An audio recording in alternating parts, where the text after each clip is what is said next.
Alright, welcome to Nosy Joe's Motovlog. This is round 9 IXCR Whiskey River. You can see first couple highlights there were from my first lap. As soon as I thought I was starting to do well, you could see I'd get stuck. So we're skipping ahead here to my third lap, which was my cleanest of the three that I did. I'm in the row 9 senior C class, and I'm riding a 93 XR600R. Whiskey River is again, it's round 9 of IXCR. It's located in Milton, Kentucky, which is just south side of the other side of the river from Madison, Indiana. It was supposed to be a dry race, but we had some really hot heat and some pop-up thunderstorms in the couple 3 days preceding it, and it made it a lot wetter and slicker than we had planned on it being. So that first lap was really rough. You could see how the creek was, and then coming up out of it, how slick it was there, and the pileups from the guys in my row and the rows ahead of me. But the second lap cleaned up a little bit, and the third lap was a lot better. So that's what I thought I'd show you so you guys could get a good look at it. Here's that same creek section here now going on my third lap that you saw at the very beginning of the video. Nobody left to pass, but a lot less traffic still. So a lot of this water was a lot deeper than expected. I had wet boots pretty much the whole race. Anyway, this is the first race I did really outside of KXCR this summer. KXCR only did 5 rounds, and they finished up, I think, in June. And note about this section right here, what I figured out is you had to get right early so you didn't get into those ruts, but then you had to kind of bear left and get up above those logs and stuff that were down there to my right. And if you did it like that, where you kind of stayed up through the middle at the beginning and then stayed up high during the end, and that section became real doable. You need to shave about 5 minutes off your lap time doing it that way, but it took me 3 laps to figure that out. Right here is a hill climb that they put in the course that wasn't in here previous years. The old XR didn't have any trouble getting up that hill. So what I started to talk about here is kind of why I'm riding the XR600. I finished up the season at KXCR. I normally ride a TE300 two-stroke as my normal race bike, but KXCR had added an adventure class, which is just 600cc and above. So I was running that on this bike and then running the two-stroke in my normal class. IXCR doesn't have an adventure class, and since I'm not really trying to be competitive in this series, I thought, well, I'll just try and see how I do during a full hair scramble on the big 600, because when KXCR does the adventure class, it's like during the youth race, and it's like a 3-mile course. So we didn't do the hardest stuff. So I wanted to see how this bike would do during doing the hardest, doing a full course, I guess, with nothing taken out. And this was it, man. It was pretty much a 7.5-mile course with a whole bunch of hill climbs, and right there's that section I got stuck on in the first lap as well. But again, made it right through here on my third lap. Still guys struggling though. But anyway, like I was saying, trying to get better on the 600 and see how I do on it, without an abbreviated course.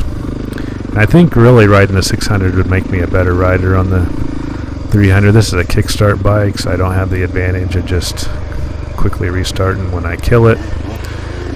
And it's a lot heavier to pick up if anything goes wrong, so just as a good trainer to do things right. I want to say this course was maybe a little more challenging than what I was looking for to kind of break in my skills and stuff on the big XR, but all in all I had a good time. The XR really is a very capable bike. I think I was the only one on one, and on a 600 at that. But it's pretty much a stock bike. If you guys are wondering, any guys with XRs out there, the engine is not modified, other than the air box has been opened up a bit and has the stock air filter taken out of it. And I use a foam filter like with a cage. So it's got that. It's got an FMF full exhaust, header and pipe. And I didn't rejet it, but that's not to say that it wasn't, rejetted prior to me. The carburetor works so good, I have not opened it up, but it is the stock carb on it. Suspension wise, I did have the springs put in for my weight, but just kind of freshened up and everything. But other than that, it's the stock suspension. It's the 93, which what this bike is, does have the closed cartridge forks. And then I couldn't find a good shock for this, so it's actually an XR600R shock, but that's not really any advantage. That's just what I could find that didn't have a rusty shaft on it. So again, everything sprung from my weight. This section of the course here, you have a choice right there whether you go and do a creek jump or not, but I wasn't gonna try that out. I'd never had a chance to even really preview what that was all about, so I took this bypass every time. In the pictures that IXCR had posted, it looked like it might be pretty tall. A lot of guys said it was easy if you just floated it, but you couldn't roll it, so I didn't want to get involved in that. That's what all the spectators there on my left are standing there for, so I just took the long route through the mud and the creek. But anyway, this is the suspensions, really plush on these old XRs. No problem there. I think the more important thing, especially for this race, was your tires. And I stuck with a good IRC setup. I went with the VE33S Dakota on the rear, and it was a brand new tire, and I had traction everywhere, where most people were really struggling on some of these slick hills and stuff. I was hooking up good. The only time I had trouble was when someone would stop right in front of me, and I did have trouble keeping it slowed down on some of the downhills, which you'll see here in a bit, but I think that's more of a function of the brakes and the weight of the bike and the tires. These hill climbs were pretty rough, just a lot of slick rock and stuff. And I think that running a little bit of a hybrid gummy with the VE33S, it's not a full gummy, really helped out. And I think in some ways the weight of the bike was good. See how that guy just couldn't get any traction? I just slowed down past him and keep on going. So the VE, with that heavy weight of the bike, I was running about 8 pounds. Really hooked up well. On the front, I went with Rich Larson, the IRC Tire Guy's recommendation, which is a intermediate hard VX40. I ran that at about 14 pounds, and really had no issue with it either. There's not a lot of people that just love that tire. I know Rich runs it, obviously he's not on the East Coast, so he's running a lot different conditions. I think the VX30 would be more of a soft terrain tire, but honestly with these slick rocks and stuff that we saw here because you haven't seen them all. There's some roads and some more creek here where you're spending a lot of time on wet rock. I really think the VX40 ended up being a pretty good choice for what I was doing, and it never washed on me, or I never tucked the front end, anything like that. So on a drier conditions, I had it acting a little bit weird on me, but I just actually put more air in it before this race. Instead of running like 10 or 12, I bumped it up to 14 like I said, and I think that was kind of the sweet spot, at least for, you know, this bike's just a lot heavier, so I have to take that into account. So that's kind of it for my bike setup. Not a lot to it, but tires I think were important during this course, during this race. I haven't raced a lot of IXCR. I think maybe this is only the third one I've ever done. First one this year. I watched a lot of videos on YouTube trying to kind of figure out how they do their courses and at this location, and for the most part, other than that big hill climb that was added for an event on Saturday, this course we ran here in 2023 was pretty similar to what they'd ran the last couple years.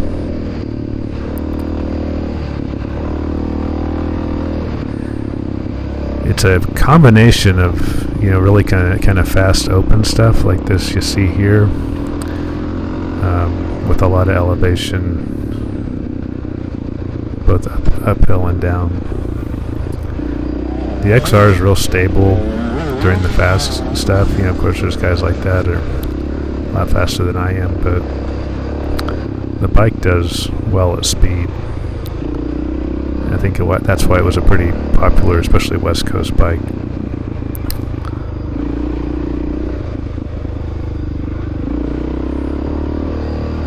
Of course, guys like Scott Summers ran them East Coast and GNCC and did real well. And I mean, from what I can see, I understand why. I mean, I'm not good enough rider to, you know, be winning anything like Scott was, but I'm an average rider, you know, C-class rider, and I don't feel like it slows me down that much compared to the TE. The TE is just a little bit more forgiving when I mess up and have to pick it up or have to restart it, but as long as I'm moving and upright, I don't feel like the XR is a big disadvantage. Here's one of the hill climbs I struggled with. I tried to go as slow as I possibly could at the top because there gets a point where I just got to ride it out. And I struggle on downhills anyway. And this bike just didn't want to stop at a certain point, so I had to let it go. Let those guys go around me too.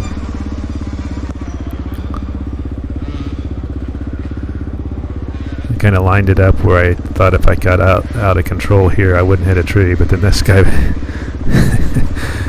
bit it right in front of me, so I rode it out past him, and then there was a place here on the far left that was pretty easy to make up this pretty steep hill.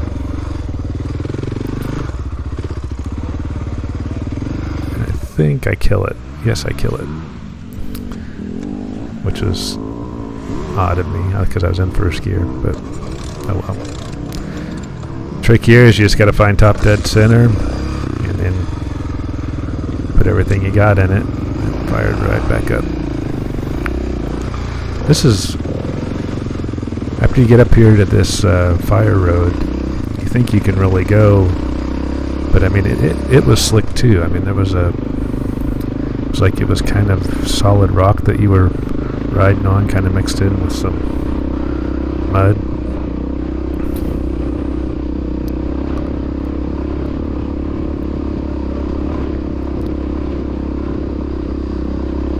So I kind of rode this tentatively as far as how fast I was going, but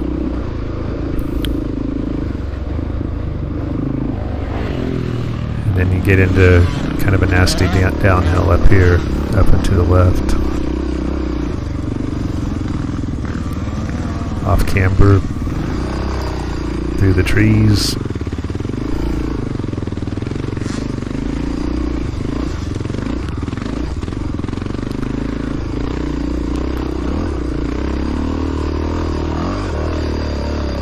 No slippage.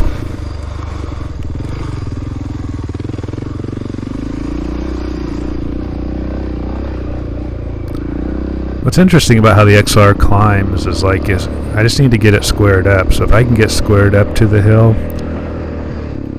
I don't want to be like accelerating off camber. I think I tend to lose the rear end when that happens. But if I can kind of get that back in, squared up, and maybe just kind of scoot back in the seat a little bit, it just hooks up and climbs. I mean, it starts pulling a wheelie up a hill where other people can't even hook up.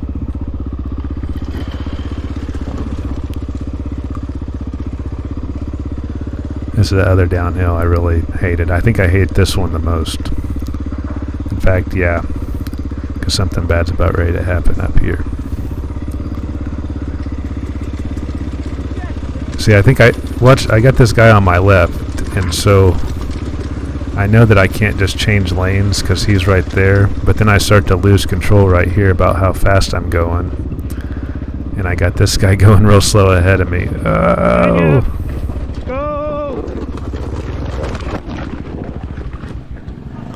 Not cool. I felt so bad about this. This guy's hating me. He was trying to mind his own business, make it down the hill, and I just nail him. Luckily, he seems to be unhurt.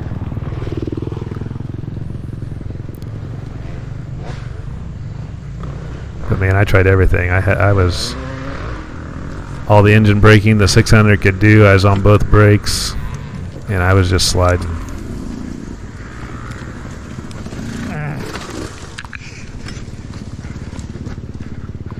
Not fun. This is when you don't want an XR600 right now. Luckily, I didn't get hit by somebody else, losing it. But I get the bike off to the side. Camera survives.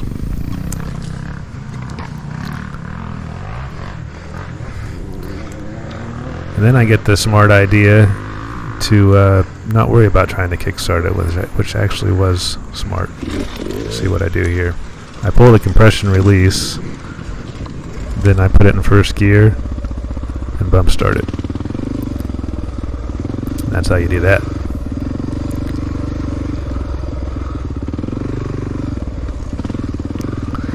But yeah, I'm mentally out of the game here for a bit because that was a pretty hard fall. I messed up my left forearm a bit.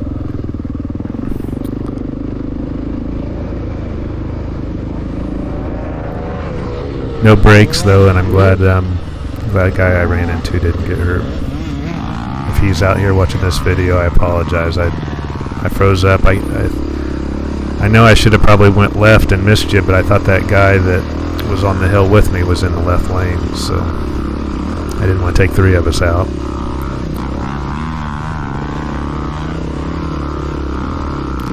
Another slick hill climb.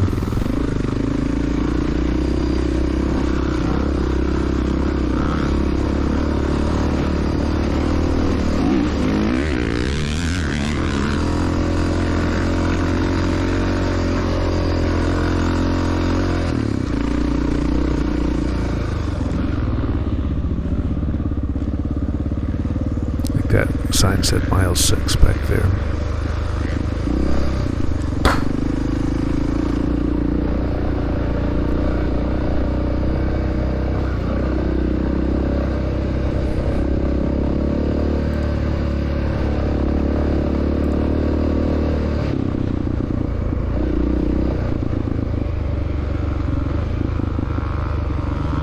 I got guys off to the side again.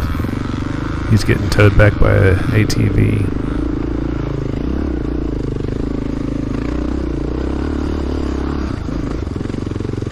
Yeah, this was kind of a nasty, sketchy area too with the roots. Kind of cutting across off camber with all those roots. I made it through there every lap without much issue, but I just thought I wasn't.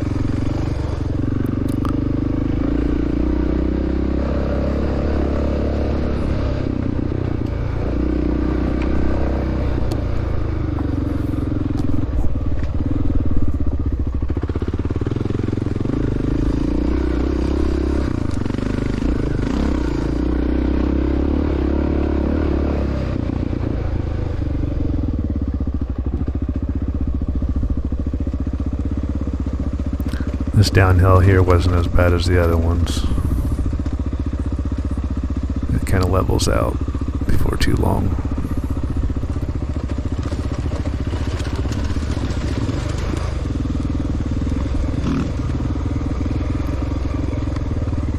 I feel like I need to do something to get a stiffer front fender. I think as much as that thing flops around, I think it freaks me out. I feel like a lot more is going on than it really is. So here's some more creek bed.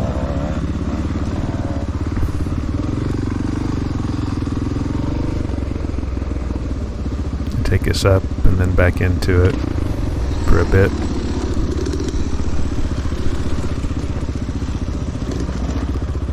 That's Chad Lamb ahead of me, vet seat.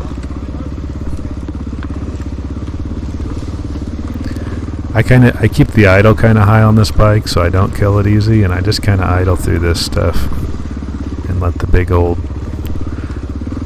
forks soak everything up. Pretty good drop off right there.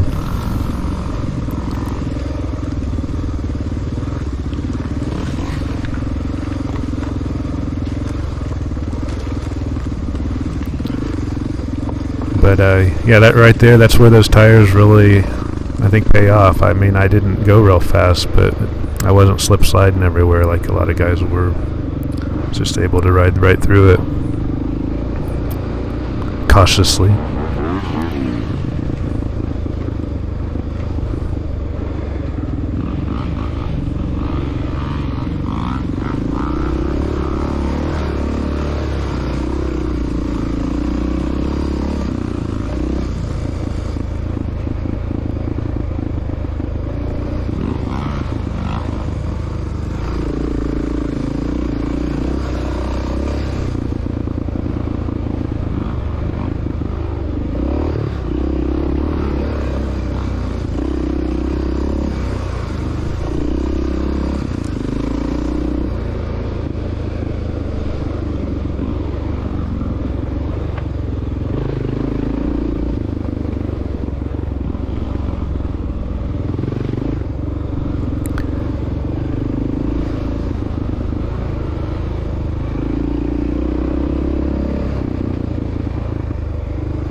I feel like I'm doing a little bit better this late in the race. I'm actually keeping up with some guys, keeping them in my sights. It's mile 7.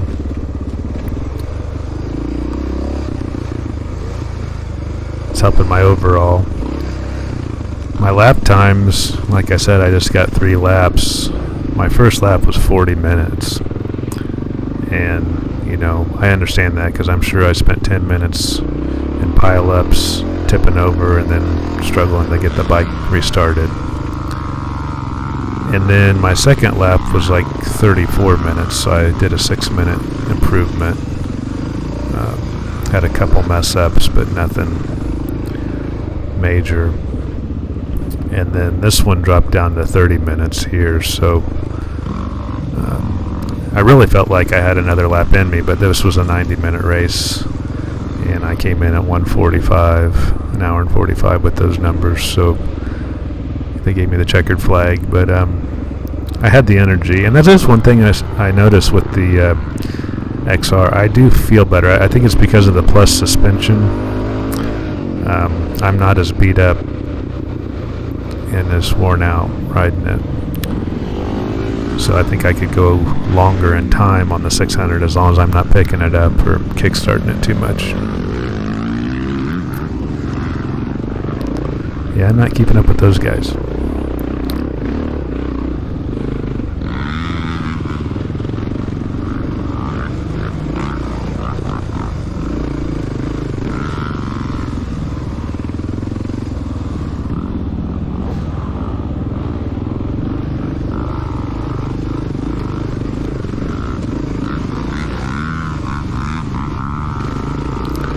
More and more hills to climb.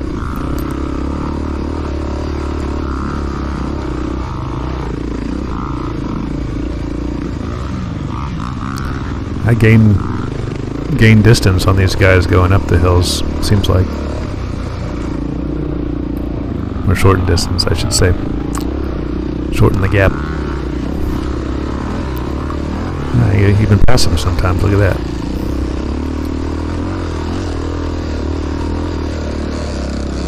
And I went the harder route on the low side. Oh, got into a log.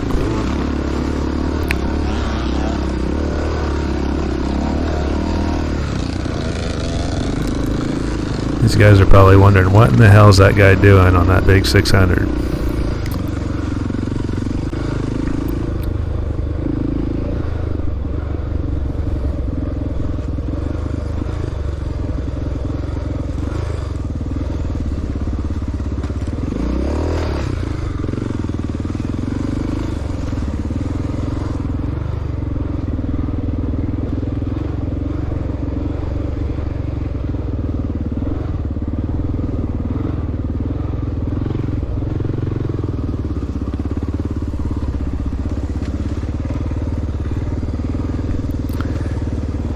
Any of you guys watching my channel for the first time and like watching the XR600, there's another channel.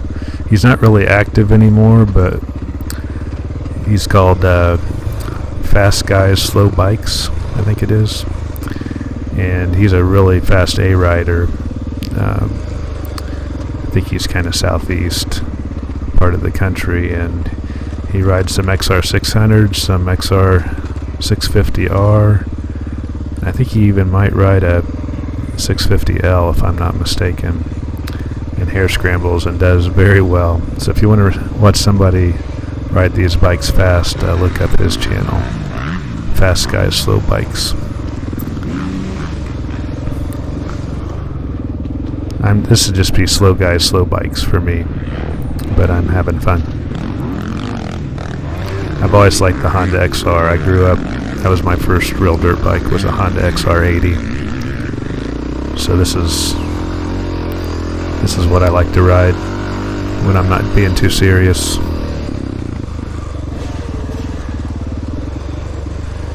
And I just like that I'm riding a 30-year-old bike out there. Shows you don't have to spend a lot of money to have fun and be somewhat competitive.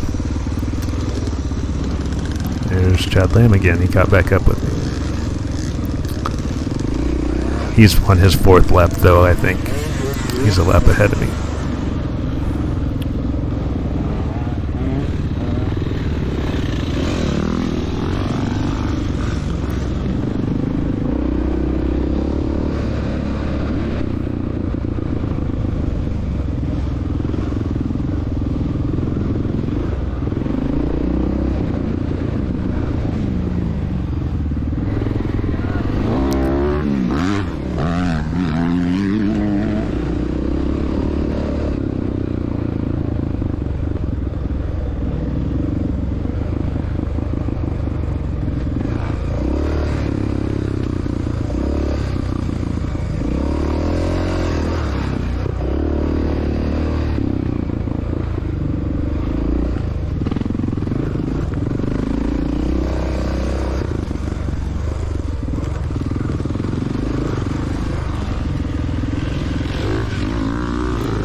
For gearing on this bike, I didn't mention I'm 1348, and I try to stay at minimum a second gear, but on some of those more technical hill climbs I had to get down in first if I didn't want to struggle with it dying on me. The big hill climb was second gear.